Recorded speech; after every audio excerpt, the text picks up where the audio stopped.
to be here. And thank you. And I'm going to give you the lay of the land. Here's the travel plans for today. We did some introductions. I'm going to do some different teachings from Torah, Talmud, Chassidut, and Kabbalah, and it'll be interspersed with different types of meditation. And the reason is you can try it out, see what you like. It's kind of like trying on clothes, like this works, this doesn't. But it's all going to be very simple, and we're going to have a lot of fun. And there'll be interactive stuff too. It's not just me talking, even though I like to talk. We all like to talk. So we're going to start with just a very, very simple, lovely meditation I just learned recently. And we use the breath as an anchor. We can all mute now, okay? We use the breath as an anchor because we always have the breath and it's with us. And it's so you can sit anywhere and breathe, do a meditation breathing. So let's do this very lovely, simple meditation. We're going to breathe in. Everybody mute. We're going to breathe in. And we're going to breathe out. Please, everybody mute. We're going to breathe in. We're going to breathe out. And as we breathe in, we're going to say coming. Coming. To yourself and going. And after you exhale, take a moment, a rest, and then it's in, out, rest. And I'm just going to say coming in, going, come and rest, coming and going. And just like we breathe in and out, this is like our lives. Things are coming and going. With each breath, with each moment, with each second in, 6 babies are born. With each exhale, with each second out, 4 people pass away. Coming.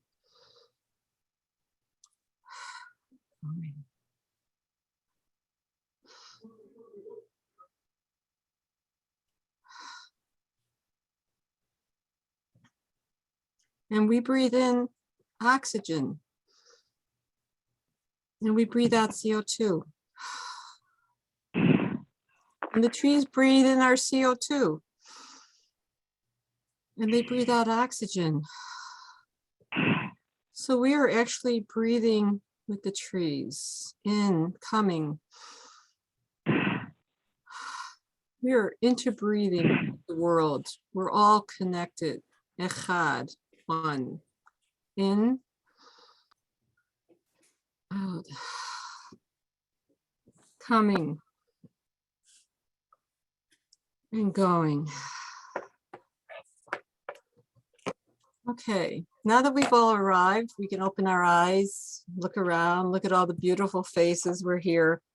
I just want to give you a couple definitions that might be useful because everybody always asks, what's this mean? What's this mean? And we're not going to go any further than that. I'm not going to tell you who God or what God is, okay? Mindfulness. I do mindfulness meditation. It's just about paying attention to what's going on. What is meditation? I just think this is a tool for cultivating a certain type of consciousness. And the consciousness we're trying to cultivate here is kindness and compassion and a sense of calm. Because when the right heart leads to right action. We don't do this just to sit on the cushion. We do this so we can act in the world with kindness and compassion. And we're going to use Jewish spirituality. And everyone goes, what spirituality? What is that? Well, very simply, spirituality to me just means connection. We're trying to connect to others, to ourselves more deeply, and to the divine. So when I talk about Jewish spirituality, that's what I mean, making a connection. And so those are really simple, and I think maybe we can relate to that. So I'm going to begin with just a little bit of Torah, as I said, and something that I observed that throughout the Torah, and maybe you've seen this too, especially in Genesis, there are people who see into whom God or divine being or an angel or a messenger appears, right? They're walking along, all of a sudden an angel comes and talks to them. I want to suggest something. This is not the physical act of seeing, it's a deeper kind of vision. It's a mindfulness act. It's being aware that we are always in the divine presence. You have to stop and pay attention. And we always talk about mindful listening, mindful compassionate listening. Well, I want to talk about mindful seeing, really looking deeply at things. And when we do that, as we see in all these stories who have these encounters with angels, with the divine, there's a change in consciousness, and there's a change in being and awareness. Just like when Jacob wakes up in this dream and says, God was in this place I did not know. And so recently I was talking to one of my, there's a lot of Jewish Buddhist teachers. I said, I do all this meditation and all this prayer and all this stuff. And I don't get the divine. I don't get God. I just don't get it. I can't find God. And my teacher said something to me that really changed how I view the world these days. The teacher said, the divine is not a what, it's a how. It's how we see the world, how we act in the world, how we want to be in the world. If we want to act with kindness and compassion and justice and generosity, all these what we call godlike attributes. So as we open our hearts and open our minds, I always say wise heart, wise action. So with that as my introduction to how I see the world and how I see all this, I don't dwell in where is there afterlife or what's God. It's like Levinas, who's a philosopher, says to know God is to know what to do. And that means helping others and doing the right thing. And that's where I think my mind is and what I want to teach today. So first of all, why am I wearing this coat of many colors? Okay, I'll answer it. Because the Torah portion this week is Joseph, and I get to wear this. Since we're all ladies here, I get to model my jacket. I get to wear this once a year, and I love giving him this Hanukkah drash and this jacket. Okay, so it's the Joseph story. And this week's Parsha is Miketz, if you've been following along in the Torah. And this is a famous story about Joseph and his brothers, and we know many plays have come, books, movies, and even great literary works by Thomas Mann. This Parsha is full of dreams and forgetting, but I want to talk particularly about Judah. He's one of the main players in this Parsha. And many people focus on Moses and Isaac and everybody else. But let's talk about Judah for a minute. The word Jew comes from Judah, and Judah means hoda, gratitude. Because when Leah gave birth to Judah, she said, let me gratefully praise God. And so what happens in this story of Judah? What's Judah's life like? Well, the Joseph story ends when Judah, first we meet Judah, he's a scoundrel. Then we meet Judah and the story of Tamar, about the Levirate marriage where he doesn't honor her. And then he finds out she's the righteous one. And now we meet him where he's the one who steps forward and in essence does Shuvah. When he changes his ways at the very end of the Joseph story, he steps forward and says, take me, not Benjamin, into the pit. And so what I want to introduce today is the idea that Hanukkah is a holiday about gratitude and it's about Shuvah. And that's kind of what I want to talk about today. And real quickly, this is not going to be sentences, but real quickly, if we want to think about Hanukkah and we want to think about great gratitude, I just want to say one thing. When people ask me, how do I begin a spiritual practice? I used to say, well, meditate 5 minutes. Well, now I say, if you can wake up in the morning and say, Moda ani, I am so grateful for this life, you're on a spiritual path. So I want all of us, whoever wants, this is an invitation, not an obligation. Real quickly, let's go.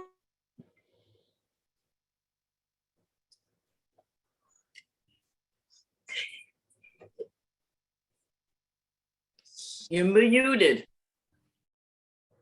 I muted myself. Okay, let's go around. Robert Foot. Okay, Robert. Beth. What's your first name? Beth. Beth. Beth, Okay, yeah. Beth. Beth, would you Sure. like to share something you're grateful for today? There's a lot. Just one Most word. recently, one word, home. Hope. Home. Home. Wow, that's wonderful. Lynn? A couple words. You can put 2 words in there if you want. You're muted. Everybody can unmute for a moment. This is going to be the word of our decade. You're muted. You're unmuted. I think it's going to go in the Oxford English Dictionary as the I'm word. grateful. You're muted. I am grateful to be part of your meditation. Thank you. Felicia, can you think of one thing you're grateful for today? Oh, muted. You're muted. You're muted. Friendships. Wonderful. A+. Computer. Oh, living, Pardon? living. Living. Wonderful. JH Design. Jean. Being healthy. Wonderful. Rosalie. Good friends and health, good health. Very important. Thank you. Diane. Family. Lovely. Angie. Judy, Just being alive. Thank you. Jackie, you're muted. What is something you're grateful for? Grateful for health and family today, especially because I'm with family today. Wonderful. Karen? And you. Karen? My happiness. Lovely. Paulette, you're muted, but something you might want to share you're grateful for?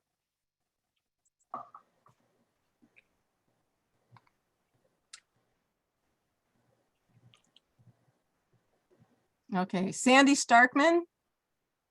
My Judaism. Well, thank you. Jan Gurvich?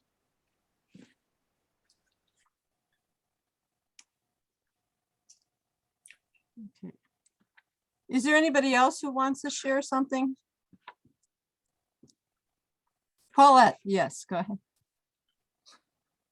Grateful that I can see Lynn and Rosalie, who I haven't seen in years. So. Yeah. Oh, wonderful.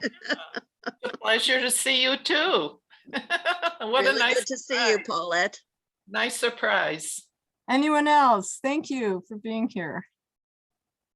I just want to show how there's so much we can be grateful for. We can wake up each morning. And I remember when we thought COVID was over, I came out of the house and everybody went running to their cars to do jobs and get chores going. I walked out and said, whoa, I hadn't seen the flowers. Wow, I'm so grateful for this life, for all of it. Okay, so let's mute again. So I'm going to talk a little bit now. So what is Hanukkah? I want to convince you guys. Hanukkah is often thought as this minor holiday celebrated against that big other holiday in December. Most of us know the war, the Jews won against the Greeks. We rededicate the temple. There's only enough oil for one. It lasts 8 days. And the rabbis really want to stress it's the miracle of the light, not the might. And it's all in the book of Maccabees. Well, where's the book of Maccabees? That's not in the Jewish tradition. That is in the Christian Apocryphal. So if it's not in the Torah, where do we find any discussion of Hanukkah? In all that big Tanakh, you know, with all the prophets and all that big book from JPS, if all of you have it, it's not in there. Anyway, it's in the Talmud, if you want to Shabbat 21 AB. And what are they talking about? How do we know there was a Hanukkah? Well, the rabbis are having a discussion about candles. So 2,000 years ago, what are these rabbis arguing about? They're arguing about candles. So first is the discussion. There's 2 famous schools. There's Bet Shammai. I know many of you have studied Talmud. So Bet Shammai, the school of Shammai, and Beit Hillel. Beit Shammai, Bet Hillel. Beit Shammai is the more strict and to the letter of the law. Hillel is a little more inclusive, a little more, but not pluralistic by any stretch of the mind. But anyway, they're having this big discussion, and it's for the sake of heaven. We call that a machloket. And the discussion is, how many candles do we light a night? Well, Hanukkah was originally a Sukkot holiday. So Bet Shammai says, well, based on that, we go from lots of candles, just like we go lots of sacrifices on Sukkot, down to 1 candle. We go from 8 to 1. And Beit Hillel, out of the clear blue sky with no precedent, says, no, we're going to go from 1 to 8. And this has become our calling card. We go from 1 to 8. Why? Because Beit Hillel says we're going to do this differently. We increase light in the world. We increase holiness in the world. We don't decrease it. And that's what we follow today. We know that Hanukkah comes at the darkest time of the year, trying to bring light into darkness. Now, you probably have noticed other faiths also have this need to bring light into the world. If you have Christian friends, it's Advent and solstice. Have you ever been to their house? They light Advent candles every night, just like we light Hanukkah candles. There's the Indian holiday of Diwali, where you light a bunch of little lights also. There's also the holiday of Kwanzaa. There's the Muslim holiday, the birth of Muhammad. There's the Buddhist holiday of Bodhi Day, the enlightenment. And so there's all these other people have noticed that there's a need to bring light into darkness. So the prophet Isaiah says, it's our job as Jews to be a light into nation. But what does that mean? We're a light into nation? Well, to me, this means it's our job to bring Torah and Torah teachings into the world. And the teachings are that of kindness and compassion and generosity and justice. Light is holiness. Light is God. And from Proverbs, light is God. The light of the Lord is my soul. The candle of God is our soul. So imagine this. This is the image I love. Imagine we are the candles standing in God's menorah. When we are bringing light into the world, we are the candles of God's menorah, bringing light into the world. So the menorah can also be a tree, the tree of life, the tree in the Garden of Eden. So that's the first teaching. We're to increase holiness and light in the world. So there's another teaching that I love from Talmud that I think is relevant to today. I brought out teachings that I think are relevant. And this is one of my favorites. This is about, again, what are the rabbis arguing about 2,000 years ago? They're arguing about, well, what type of candles do we use? Now, they are comparing this to Shabbat. And we all know, and for those of you who are interested, I teach with a group called A Rote. And on Friday mornings, we have a preparing for Shabbat along the lines of Heschel and liturgy on Shabbat for a half-hour meditation in the morning, prompted by Heschel and the liturgy. But, Shabbat means separation, distinction. We stop work. We take a rest. Heschel, if you read Heschel's book, The Sabbath, which I highly recommend, he describes the Sabbath as a cathedral in time. We have sacred time. There's special preparations for Shabbat, only special candles. And once you light them, no work can be done. But what's interesting, once the Shabbat candles are utilitarian, you can read, you can use them as your light. However, in contrast, what about the Hanukkah candles? Well, any candle can be used for Hanukkah. They could be clean, any oil. There's like 10 different types of oil. There's one type of oil you can't use because it's pungent or something, but almost any oil you can use. They can be clean or dirty and broken, whole, special or not. No preparation necessary. It's kind of a come as you are party. Once you light the candles, what is the mitzvah? The mitzvah is only to look at their beauty. That's the mitzvah of the Hanukkah candles. It's about gazing upon holiness. We're not supposed to use them for anything. We're not supposed to use them to read. It's about appreciating beauty. Isn't that wonderful? So the Hasidic masters describe this as a metaphor for our lives. And I understand this to mean as whether we're common or pure, rich, impure, whether you're prepared or not to be holy and righteous, whether you're ready, you can come and participate in the mitzvah. All types of people, all types of candles. Everybody's included here. And you enter from the place where you are. No preparation is necessary. We can all take the step. You can't say, well, I'm not ready, so I'm not going to do it. No, anybody, wherever you are, you can do this mitzvah and you can participate and bring holiness in the world. And just like Jacob and Joseph, where the vector goes up and down, well, this too, in our lives, we may go up and down, but the vector is always about going towards more holiness and more light. So the Hasidic masters, they believed, I don't know if you're familiar with Hasidim, but what they're about is what you're doing outside should reflect what's going on inside. It was almost like they were the first psychologists, let's put it that way. So they say it's not enough to just do the mitzvah. You can't follow the law mindlessly. Rather, when you participate in the mitzvah, you should have this internal experience, a consciousness that we're in the divine presence. Now we call this kavanah, which means intention or arrow and direction. But in the mindfulness world, it's called mindfulness. This is what we mean by mindfulness. We're doing something with intention. The Sfat Emet, who is a Hasidic teacher from the 20th century, he taught that just as we bring the light into the darkness of the physical world, we should look deeply at the candle. And if you look at the candles, maybe when you were younger, even now, if you ever like to look at a fireplace or outside when people are having these fire pits and you see the flames dancing and changing, just like the candles of the menorah, they're changing and dancing and there's colors and they're going up and down. They're continually changing like our lives. But Sfas Emes says, it's not enough to just see what's visible to the eye. We need to look inside ourselves. We need to shed light on our own dark spaces, our sense of our shortcomings, our resentments, our neediness, our grasping for more and more stuff, our turning away from the beggar or the sick or the elderly, our loshen hara, our yetzer hara, our unholy thoughts. And we need to shed light on these because maybe by becoming aware of what's going on inside, we can do shuvah, we can transform, we can change, we can return. You might say, I really didn't like what I said to that person today. Maybe I could do better.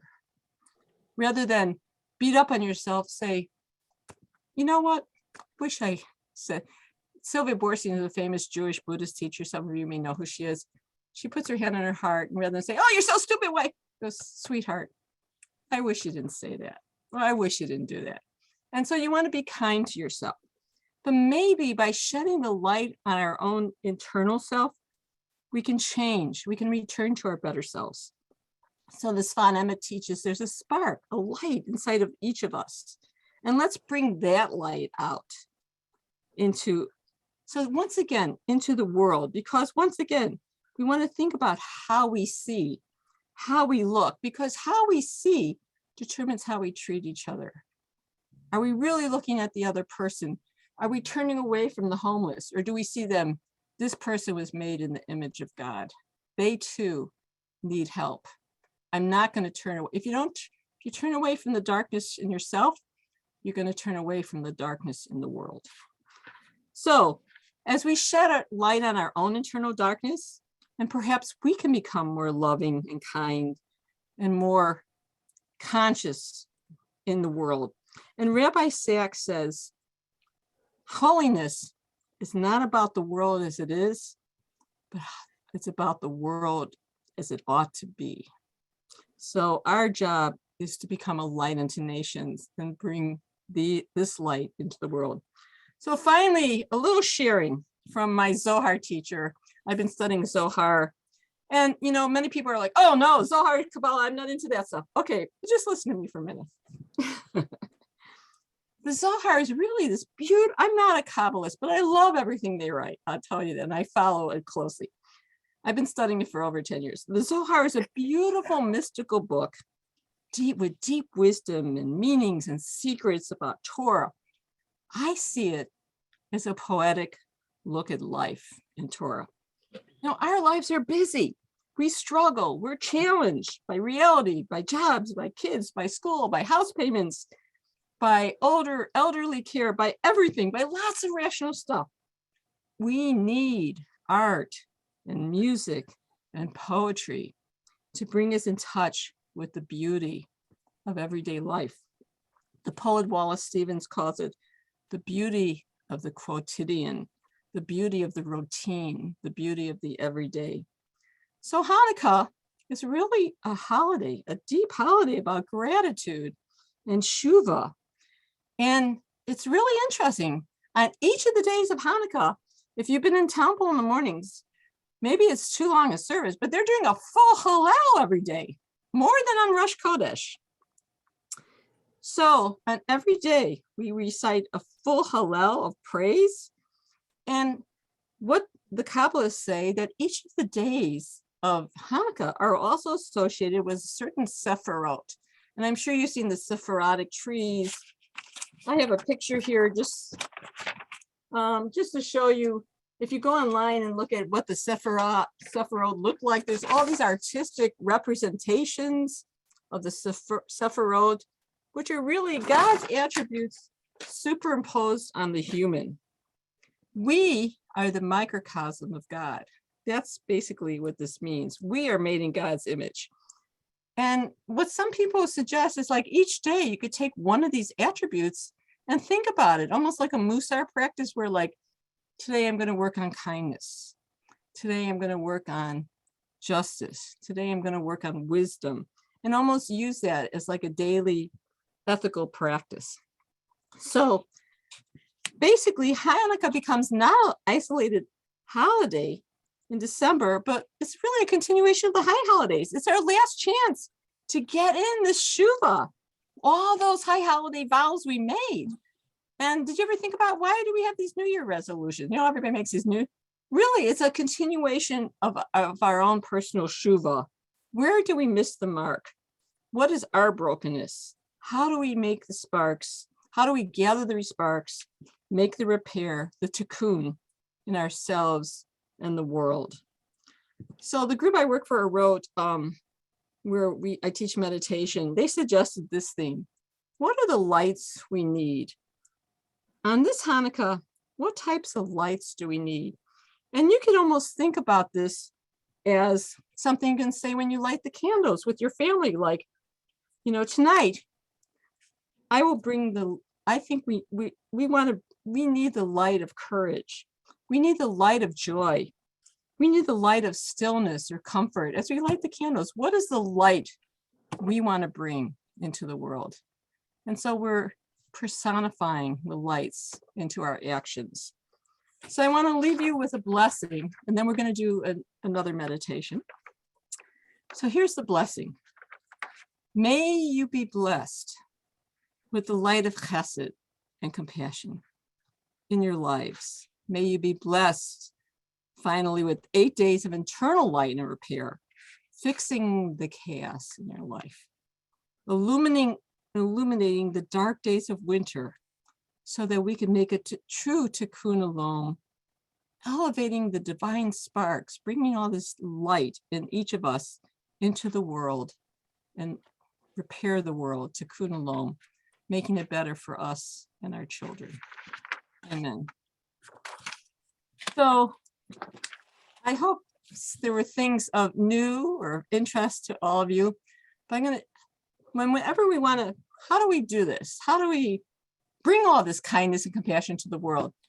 Well, there's a wonderful meditation, and it's called the loving kindness meditation. And we're going to practice this. It's a little bit long, but think of this as, okay, I'm here. I'm going to try it. It's a stretch for most of us.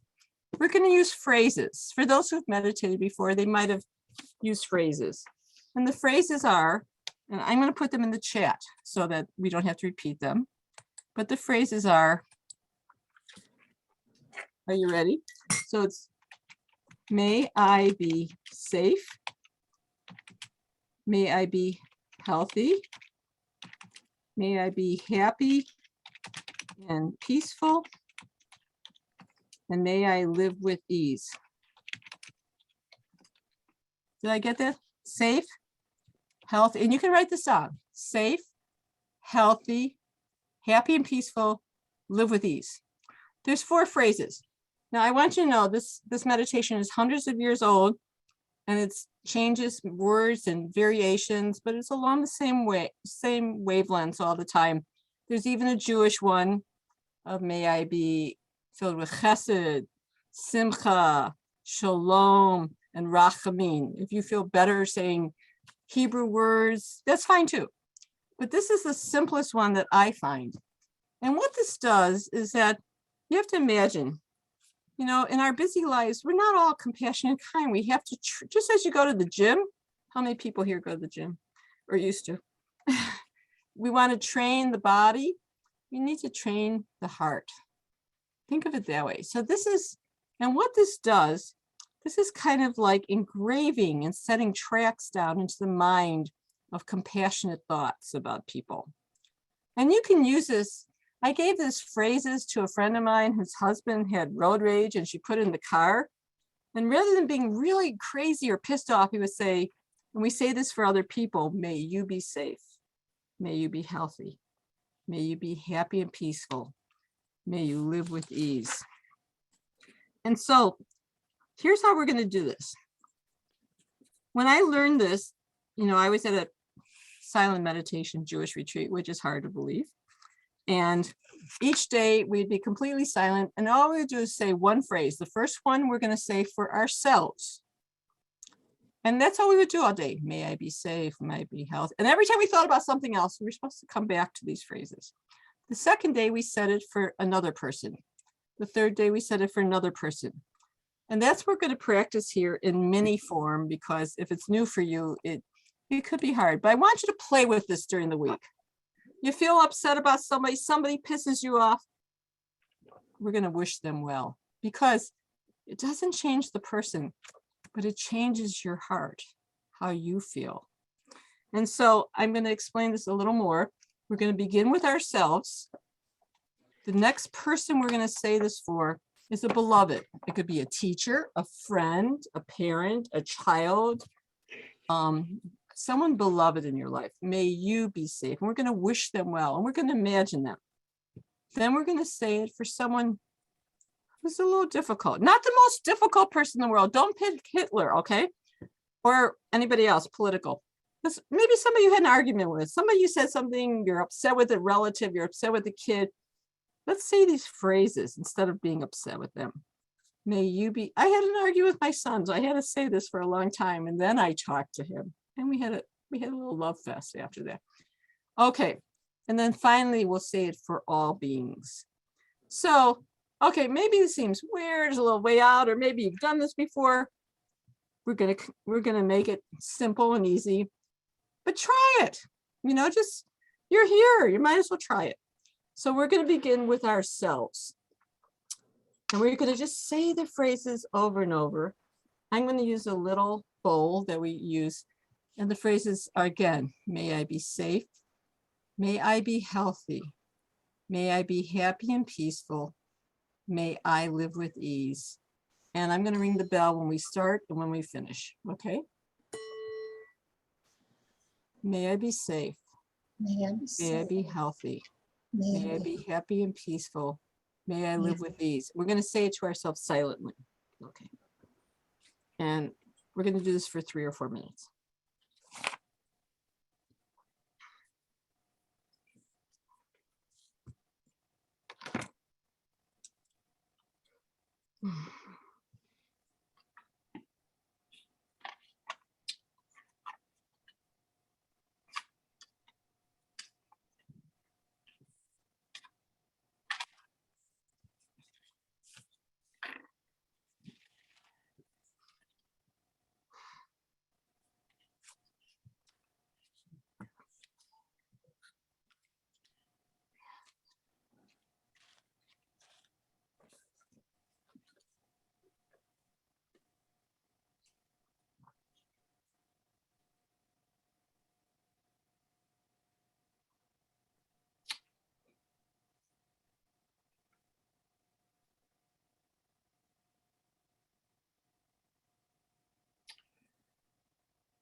Now we're going to pick someone beloved in our life, teacher, friend, child, parent.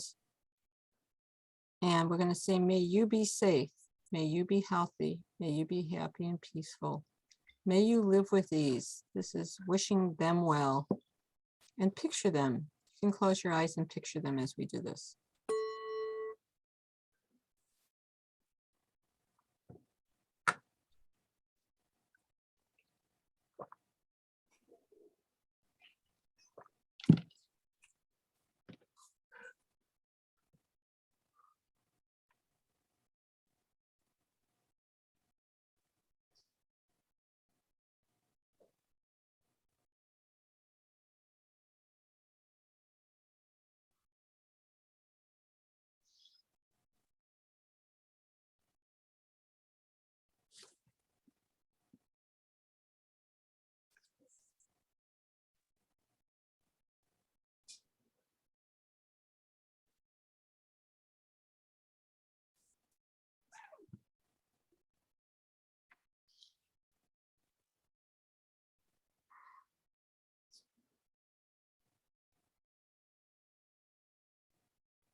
Now you're gonna pick someone who's a difficult person in your life, someone you might have an argument, someone you have some hard feelings in your heart, some resentment, something upsets you.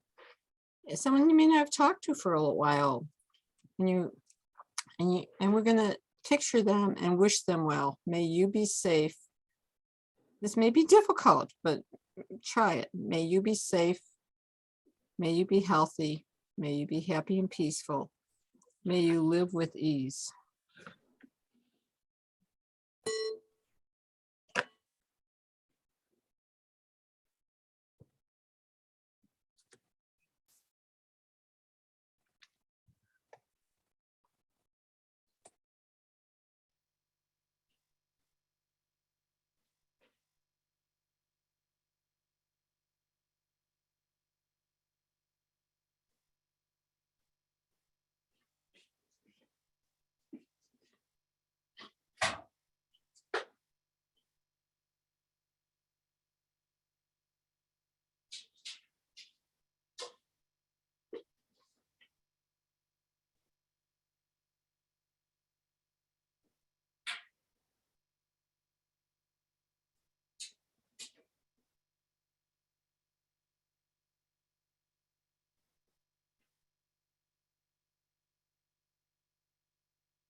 And now we're gonna wish all beings, may all beings be healthy.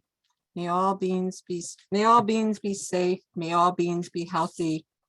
May all beings be happy and peaceful. May all beings live with ease. And this is everybody you love and don't love.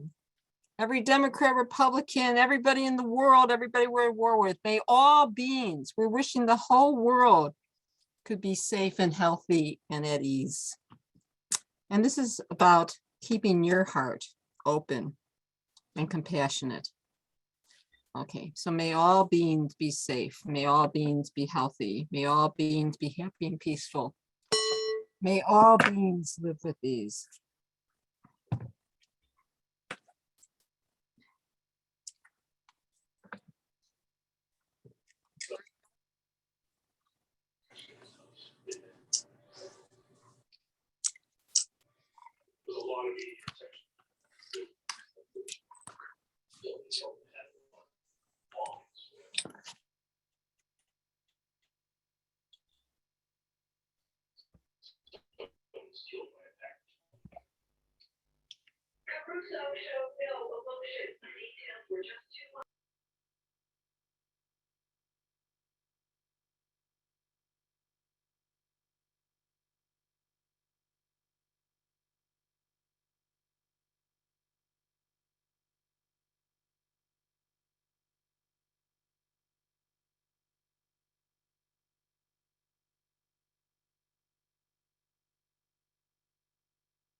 May you all be safe and healthy, happy and peaceful, and may you all live with ease and have a lot of light in your lives this time of year.